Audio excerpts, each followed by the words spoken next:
me explain what I understand about the timing. So that lower mark down there, that's my timing mark. There's the thing I'm supposed to measure it against using the timing light.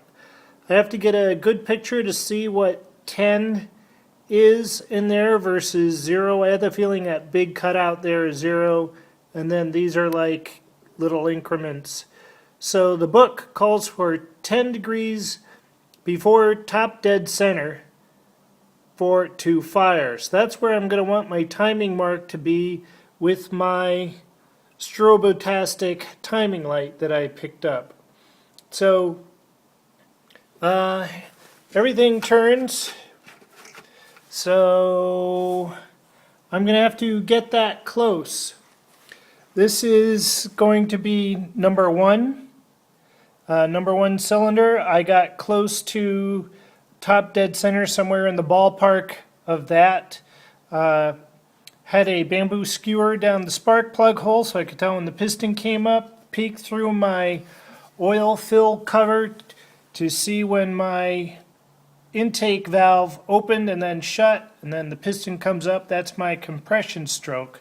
So around there is getting close to top dead center, but that's where that timing mark is now, a bit before top dead center. So then I'm going to want this sort of over in this area, because that's my number one plug wire. That's the only thing I haven't quite figured out, because the base rotates, but this doesn't. So, I mean, it rotates with the engine, but anyway, I'll have to fiddle with that more. But basically, that's my understanding of how to approach that. Kind of vague on exactly zooming in on when it would be safe to try to start it, like getting it aligned close. I understand that it would run like crap until I spin the distributor top with all the plugs and stuff attached, of course, going by my timing marks. So, but that's it. That's the extent of my understanding.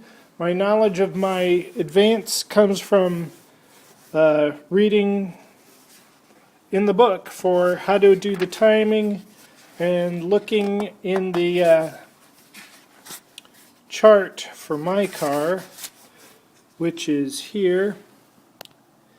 It wants, come on, focus, 10 degrees before top dead center. So, and that's for California. We're not in California. So that's for my engine.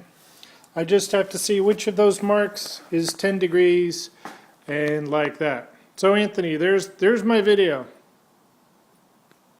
Alright, so I figured out that the last point on my marker tab there is 10 degrees before top dead center.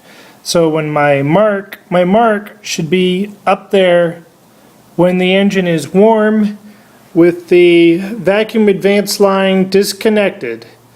So when that's there and the distributor cap is dialed in so that mark is there, then I tighten the bolt on the housing clamp for the distributor. Now the only thing that remains for me is to figure out how to get this thing close enough in alignment so that I can get the engine running and be able to dial it in from there. So I did get a new timing light, so I hook it up, negative, positive, and then put the induction clamp on plug wire number 1, and like that. So, oh, the other thing, I gotta bypass my fuel line because I'm pretty sure I got junk gas again. Yeah, so I'm just gonna have a can up here, probably clamped down because I don't want to shake off and make a mess. So, I could have this thing running before Friday. That'd be funny. That's when my brother-in-law is supposed to help me do this. I could do it myself. Hey. with my help from my buddies in the garage, of course. All right, now here's a question.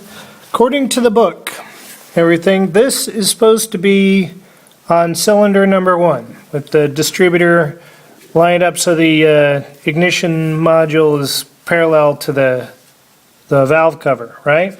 That's supposed to be number 1. My timing mark down here is right at 0, top dead center. So the sweep, or whatever you call that thing in here, should be aimed more or less at that. But it's not.